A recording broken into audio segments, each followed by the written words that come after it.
வணக்கம். ஏப்ரல் 7ஆம் தேதி இன்னைக்கான 2வது பதிவு. பங்குச்சந்தையில் நடந்த சில விஷயங்களை விரைவாக பார்க்கலாம். முக்கியமான தகவல், நான் செபி ரெஜிஸ்டர்ட் அட்வைசர் கிடையாது. நம்ம சேனல்ல இருந்து எப்போதுமே ஸ்டாக் ரெக்கமெண்டேஷன்ஸ் கிடையாது.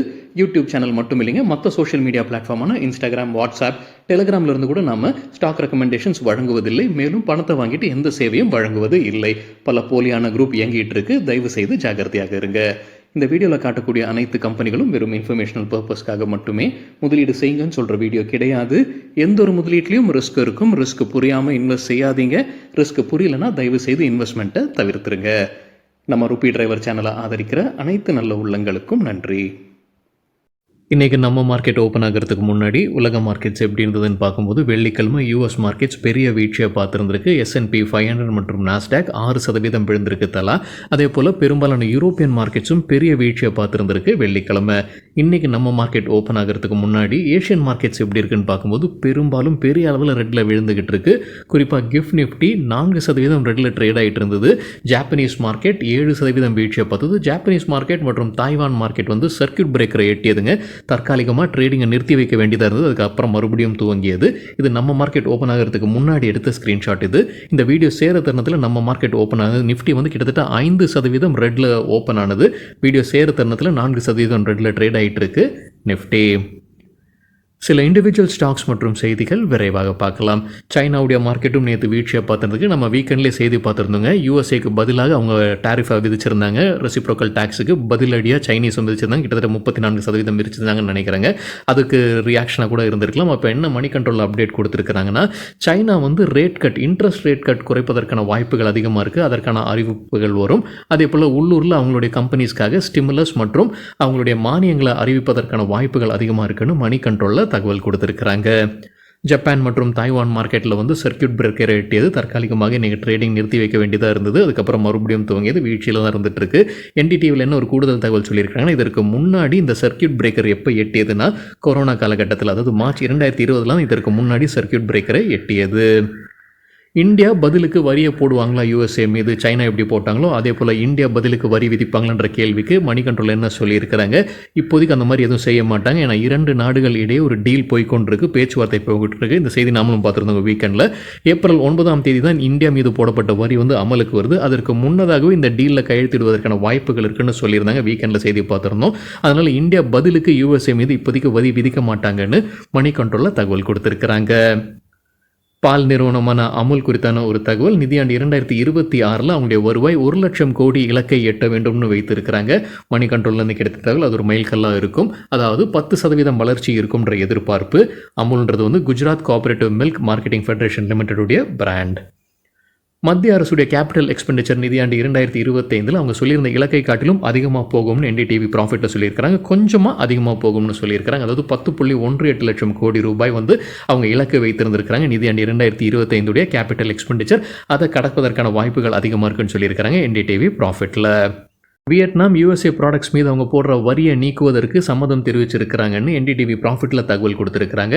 ட்ரம்ப் டேரிஃப் வந்து கிட்டத்தட்ட 46% வியட்நாம் மீது போடப்பட்டது. இப்போ வியட்நாம் வந்து US ப்ராடக்ட்ஸ் மீது அவங்க போடுற வரியை நீக்குவதற்கான விருப்பம் தெரிவிச்சிருக்கிறாங்கன்னு NDTV ப்ராஃபிட்டில் தகவல் கொடுத்துருக்காங்க. நம்ம முன்னவே செய்தி பார்த்துருந்தோங்க.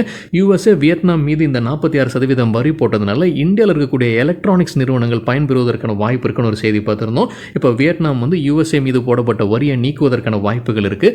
பதிலுக்கு USA நீக்குவாங்க எதிர்பார்ப்பு இருக்குன்னு NDTV ப்ராஃபிட்டில் தகவல் கொடுத்துருக்குறாங்க.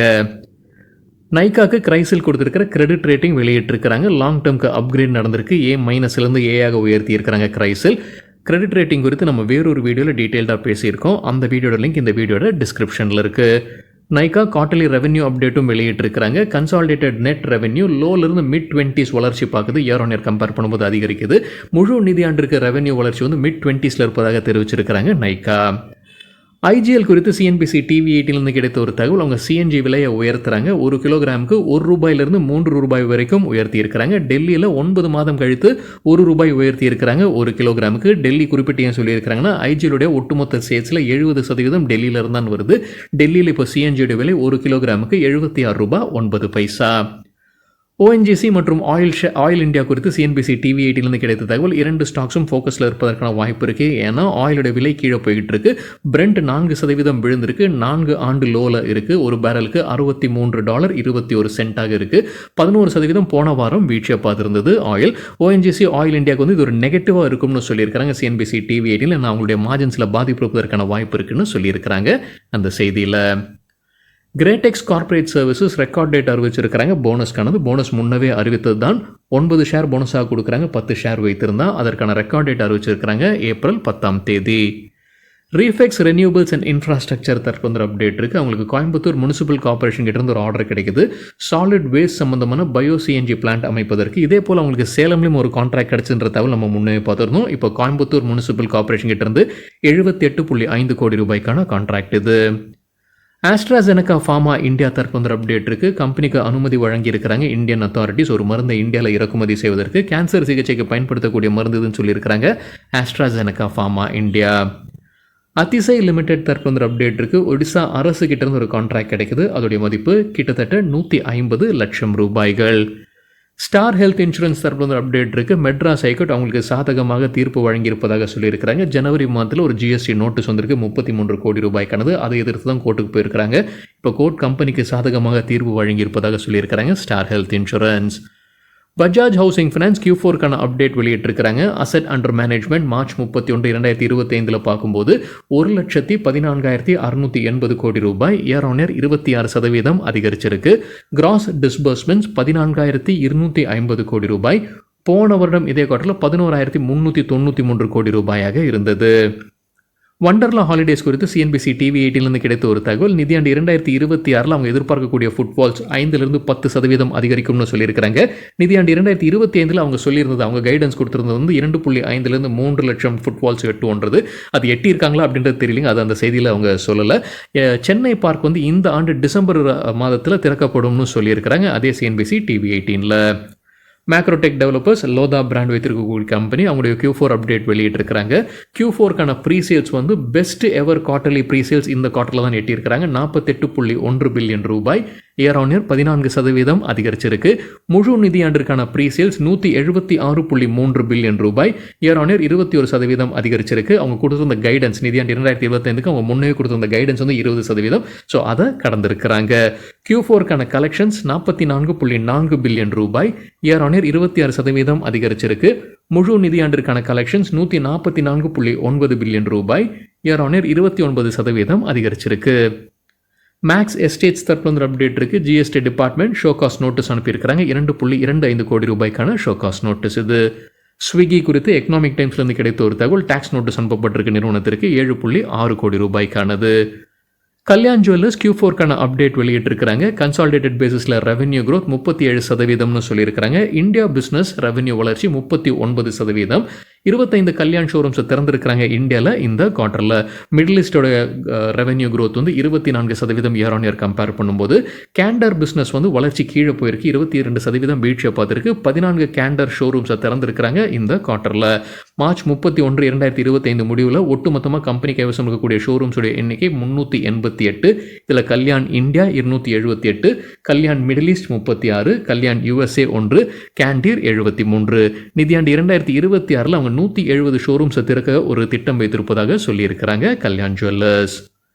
மெட்ரோபாலிஸ் ஹெல்த் கேர் தரப்பு அப்டேட் இருக்குது. கம்பெனி ஒரு புது முதலீடு செய்கிறாங்க. டாக்டர் ஹவுஜாஸ் பத்தாலஜி அண்ட் இமேஜிங் சென்டரை வாங்குறாங்க 35 கோடி ரூபாய்க்கு. டயக்னாஸ்டிக் செக்டரை சார்ந்த நிறுவனம் இந்த டாக்டர் ஹவுஜாஸ் பத்தாலஜி. பேங்கோ ப்ராடக்ட்ஸ் தரப்பு அப்டேட் இருக்குது. கம்பெனியுடைய CFO ராஜினாமா செய்திருக்கிறாங்க. வெப்சால் எனர்ஜி சிஸ்டம் தற்போது அப்டேட் இருக்குது. அவங்களுக்கு சோலார் செல்லுக்கான ஆர்டர் கிடச்சிருக்கு. என்ன தொகைக்கு என்ன காலளவு தகவல் வெளியிடலை. யார்கிட்டேருந்து luminous power technologies private limited. Allied digital services தற்போது அப்டேட் இருக்குது. NSE கிட்ட உங்களுக்கு ஒரு இமெயில் வந்திருக்கு. இது வந்து செபியுடைய விசாரணை தொடர்பாக. செபி வந்து விசாரணை செய்திருக்கிறாங்க. அவங்களுடைய சில டிரான்சாக்ஷனில் கம்பெனி நடத்தின டிரான்சாக்ஷனா இல்லை கம்பெனியுடைய ஷேர்ஸில் நடந்த டிரான்சாக்ஷன்றது தெரியலைங்க. இன்னொரு முறை சரி பார்க்க வேண்டும். இது டிசம்பர் 2023 மற்றும் ஜனவரி 2024 அந்த காலகட்டத்தில் நடந்த சில டிரான்சாக்ஷனை செபி விசாரணை நடத்தி வராங்க. அவங்க அட்மினிஸ்ட்ரேட்டிவ் வார்னிங் லெட்டர் அனுப்பியிருப்பதாக சொல்லியிருக்கிறாங்க ஆலைட் டிஜிட்டல் சர்வீசஸ்.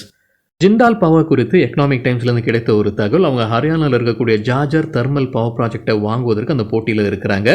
அப்பர்வா எனர்ஜி கிட்டேருந்து வாங்குவதற்கான முயற்சி. வேறு யாரெல்லாம் இந்த போட்டியில் இருக்கிறாங்கன்னா செக் நாட்டை சார்ந்த செவ்.en குளோபல் இன்வெஸ்ட்மெண்ட்ஸும் போட்டியில் இருப்பதாக சொல்லியிருக்கிறாங்க எக்கனாமிக் டைம்ஸில். ஜூபிலண்ட் ஃபுட் ஒர்க்ஸ் குறித்து என்டிடிவி ப்ராஃபிட்லேருந்து கிடைத்த ஒரு தகவல். கம்பெனி பிஸ்னஸ் அப்டேட் வெளியிட்டிருக்கிறாங்க. முழு நிதி ஆண்டுடைய கன்சாலிடேட்டட் ரெவன்யூ ஃப்ரம் ஆப்ரேஷன்ஸ் 8146 கோடி ரூபாய், இயர் ஆன் இயர் 44% அதிகரிச்சிருக்கு. ஸ்டாண்டலோன் ரெவன்யூ 6104 கோடி ரூபாய், இயர் ஆன் இயர் 14% அதிகரிச்சிருக்கு. Q4க்கான கன்சாலிடேட்டட் ரெவன்யூ ஃப்ரம் ஆப்ரேஷன்ஸ் 2107 கோடி ரூபாய், இயர் ஆன் இயர் 34% அதிகரிச்சிருக்கு. ஸ்டாண்டலோன் பேசிஸில் ரெவன்யூ 1587 கோடி ரூபாய், இயர் ஆன் இயர் 19% அதிகரிச்சிருக்கு. இந்த Q4ல புதிதாக 56 கடைகளை அவங்க திறந்திருக்கிறாங்க. ஒட்டுமொத்தமாக கம்பெனி கைவசம் 3316 கடைகள் இருப்பதாக அப்டேட் கொடுத்திருக்கிறாங்க என்டிடிவி ப்ராஃபிட்ல. தங்கத்தில் முதலீடு செய்து கிடைத்த ரிட்டர்ன்ஸையும் பங்குச்சந்தையிலிருந்து கிடைத்த ரிட்டர்ன்ஸையும் ஒப்பீடு செய்திருக்கிறாரு ஜெரோதாவுடைய தலைவர் நிதின் காமத். அவர் சொல்லியிருப்பது 2020ஆம் ஆண்டிலிருந்து பார்க்கும்போது தங்கத்தில் முதலீடு செய்தவங்களுக்கு 2027% ரிட்டர்ன்ஸ் கிடைச்சிருக்கும். அதே 2020 பங்குச்சந்தையில் முதலீடு செய்தவங்களுக்கு 1470% ரிட்டர்ன்ஸ் கிடைச்சிருக்குன்னு சொல்லியிருக்காங்க. தங்கத்திலிருந்து கிடைத்த ரிட்டர்ன்ஸ் தான் அதிகமாக இருந்திருக்கு. மார்க்கெட்டில் பல ஏற்றத்தாழ்வுகள் இருந்தாலும் தங்கத்துடைய விலை கன்சிஸ்டண்டாக இருந்திருப்பதாக தெரிவிச்சிருக்கிறாரு நிதின் காமத், ஜெரோதாவுடைய தலைவர். சரிங்க, இதுதான் சில விஷயங்கள் என்னுடைய பார்வைக்கு எட்டியது. நன்றி, வணக்கம்.